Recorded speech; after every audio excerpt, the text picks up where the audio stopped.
জ্যোতিস্মিতা ধন্যবাদ ঋতুল আৰু এতিয়া একো নকয় তোমাৰ পক্ষত তেতিয়া আৰু তোমাৰ পক্ষত ঋতুল নাই কাৰণ তুমি ঋতুলক ভক্তিহীন ভাষাহীন বনাই পেলাইছা 1 মিনিটতে ভাল পোৱাক আজি কলংকিত কৰিলা কোনে বনালে মোক ভাষাহীন। নমস্কাৰ বন্ধুসকল, welcome back to my YouTube channel, লগতে ফেচবুক পেজতো আপোনালোকক স্বাগতম জনাইছোঁ।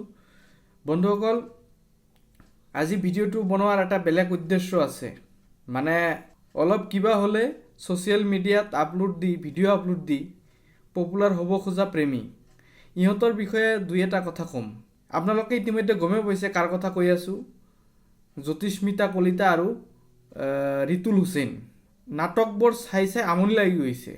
আৰে ভাই, তোৰ কি হৈছে নহৈছে, তোৰ ভিডিঅ' বনাই কোৱাৰ কি দৰকাৰ আছে? তোৰ যদি ইমানে ক'বলৈ ইচ্ছা আছে তই প্ৰেছ মিট দিলি হয়। তই ভিডিঅ' বনাই আছা, তাতে আৰু চেড মিউজিক লগাই দিছা। বাপৰে, চেড মিউজিক লগাই দি ভিডিঅ' বনাই এডিটিং কৰি, বাপৰে কি ক'ম, নাটকৰ সীমা। বা প্ৰেম কৰিলে ইমান তললৈ যাব নালাগে, পপুলাৰ হ'বৰ কাৰণে ইমান তললৈ যাব নালাগে। কোনে বনালে মোক? যুঁজিছিলোঁ মৃত্যুলৈও ভয় কৰা নাছিলে ঋতুলে, মৃত্যুলৈ একমাত্ৰ তোমাক দিয়া প্ৰতিজ্ঞাৰ কাৰণে। বিয়া হোৱাৰ পিছত ৰাতি তুমি মোক প্ৰতিজ্ঞা কৰাইছিলা, এই যে বিয়া হ'ল এতিয়া মই তোৰ, মোৰ শৰীৰ মান সন্মান এতিয়া তোৰ। আপোনালোকে ইতিমধ্যে ভিডিঅ'টো চালে, কি ক'ম, নাটকৰ এটা সীমা থকা দৰকাৰতো। ইহঁতক এৱাৰ্ড দিব লাগে, অস্কাৰ এৱাৰ্ড দিব লাগে। ইহঁতক দুটাকে আপোনালোকে পাৰিলে এৱাৰ্ডৰ ব্যৱস্থা কৰি দিয়ক, মোৰ অনুৰোধ থাকিল। লগতে ইহঁত দুটাকে নাটক স্কুলত ভৰ্তি কৰাই দিয়ক, ভাল নাটক জানে। ভৱিষ্যতে থিয়েটাৰত ইহঁতে ডাইলগ চাইলগ দিব পাৰিব আৰু টেনশ্যন নাই। আৰু যিহেতু থিয়েটাৰৰ মানুহবিলাকে ইহঁতৰ লগত যোগাযোগ কৰক, ভাল আপোনালোকে একদম ভাল অভিনেতা পাব, টেনশ্যন নাই। ইহঁতক লৈ আপোনালোকে নাটক কৰক, কি প্ৰেমৰ নাটক কৰিব লাগে ইহঁতক দি কৰক। কিছুদিন পাছে ইহঁতৰ নাটক চাই চাই আমনি লাগি গৈছে। ইমান নাটক কৰে নেকি বাৰু মানুহ? নাটকৰ এটা সীমা থকা দৰকাৰ।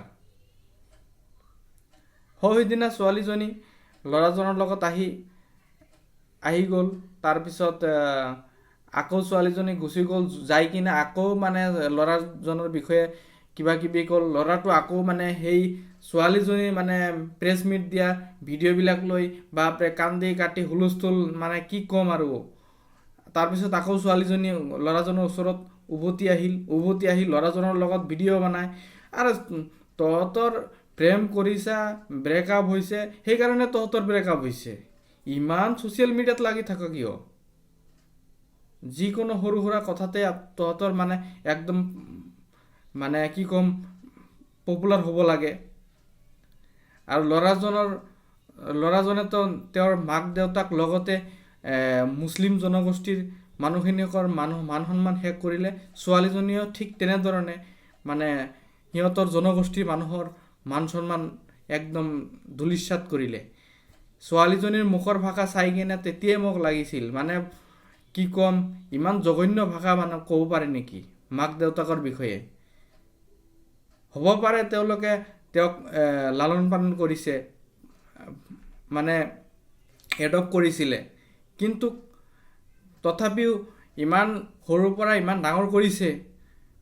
অকৃতজ্ঞ ছোৱালীজনী, আৰু এইটো হ'ল জোকাৰ, ল'ৰাটো হ'ল ৰাতুল হুছেইন, এটা জোকাৰ। ভিডিঅ'টো ভাল লাগিলে লাইক কৰিব, শ্বেয়াৰ কৰিব, আৰু ইউটিউবত চালে চেনেলটো ছাবস্ক্ৰাইব কৰি দিব, আৰু ফেচবুকত চালে পেজটো ফ'ল' কৰি দিব। ধন্যবাদ।